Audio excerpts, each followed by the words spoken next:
Maya, Yeah. come on in. Thanks. You've been on my mind. Oh yeah. What's happening? I just feel a little anxious more than usual today. Yeah, it's just like been kind of a crazy week, and yeah, I'm glad I'm like here and I can like talk to you about it. Me too. So happy to have you. Yeah. So yeah, I don't yeah, I guess I wanted to tell you something. I haven't been really open about this with other people, but I feel like I trust you and I feel like we have this relationship. I kind of hear voices, and I some of them are good, some of them are bad, but they're just like, it's been really constant this week, and I'm not really sure how to handle it. And like, for example, like one of the voices told me to take a different route on the way here because the route was dangerous and I would get hurt. So like I came a different way. And yeah, it's just, they've been really loud this week. So I feel like kind of on edge, you know? Okay. Thank you so much for telling me. I'm honored that we have this trust and that you feel comfortable saying that. I'm curious, like with regards to voices, I heard some are good, some are bad. Mm-hmm.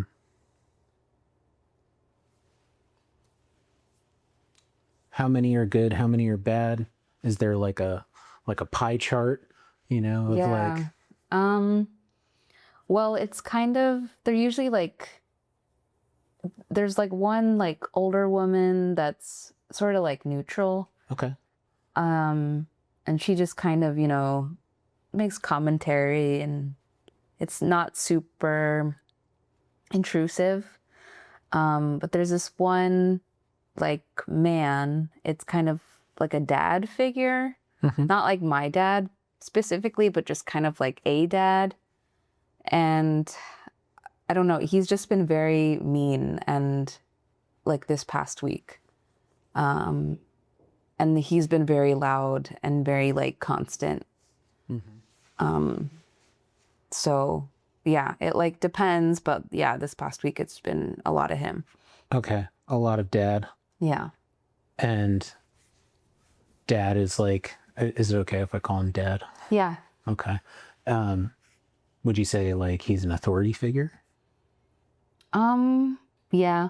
He has like this kind of like deep, like aggressive voice. Yeah, and he kind of like tells me what to do. Okay. But not, sometimes he's like kind of protective, but he hasn't been this week. Mm-hmm.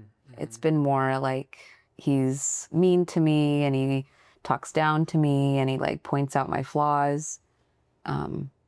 So yeah.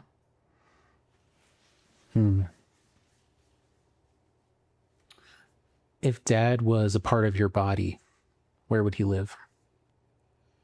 I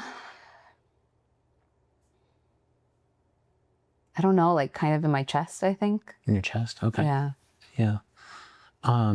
And when he's speaking to you, do you feel it in your body?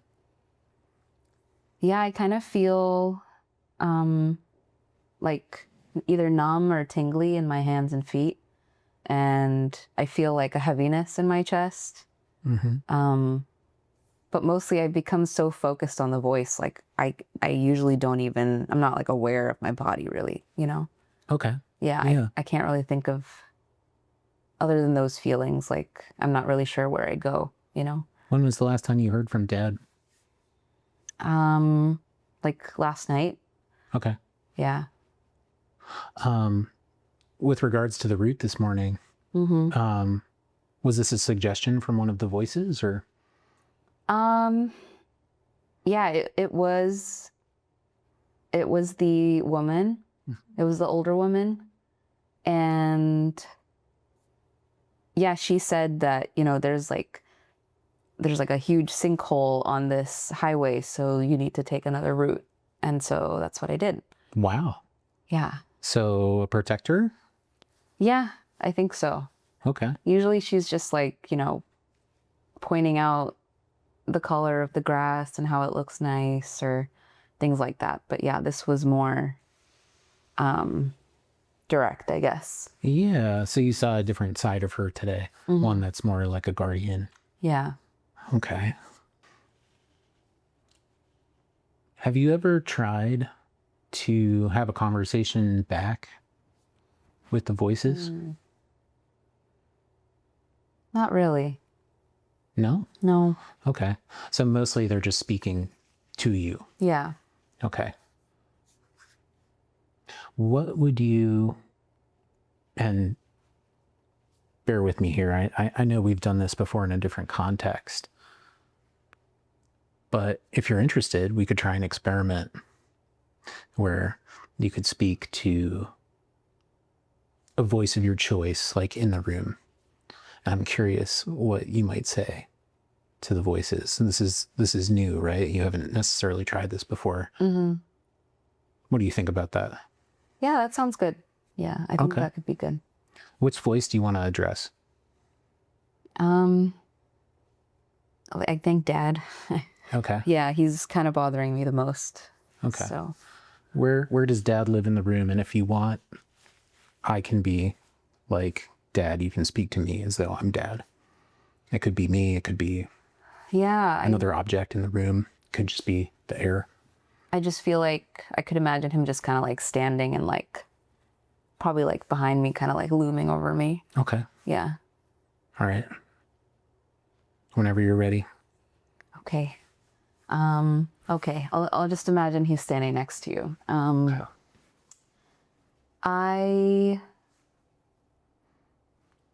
I hear you, and I just feel like what you're saying is not true all the time, and it makes me feel really hurt. And I don't think it's fair, your judgments of me all the time.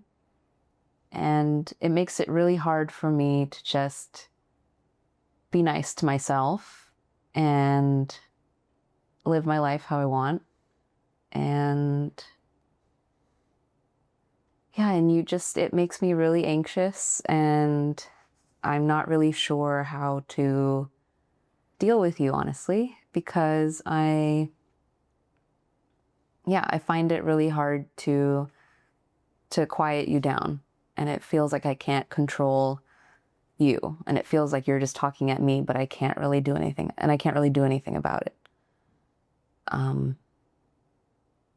Yeah. Yeah. Wow. How was that?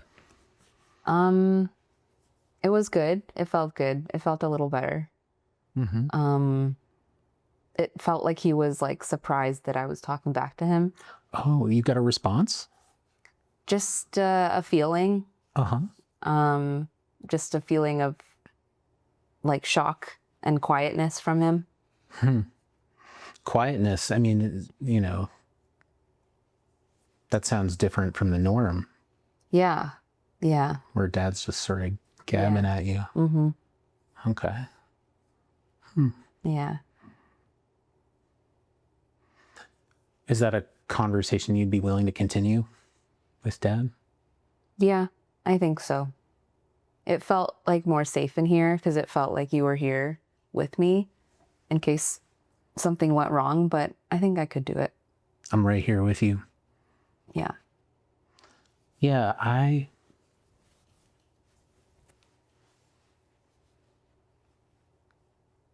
I'm proud of you, Maya. I'm proud of you for standing up to Dad. And if you feel like that was helpful, you could continue talking to Dad. You can continue to tell him what you want. And you and I can process that together in our sessions in an ongoing way. Okay. Yeah, that sounds good. That would be good? Yeah. Cool. Thanks.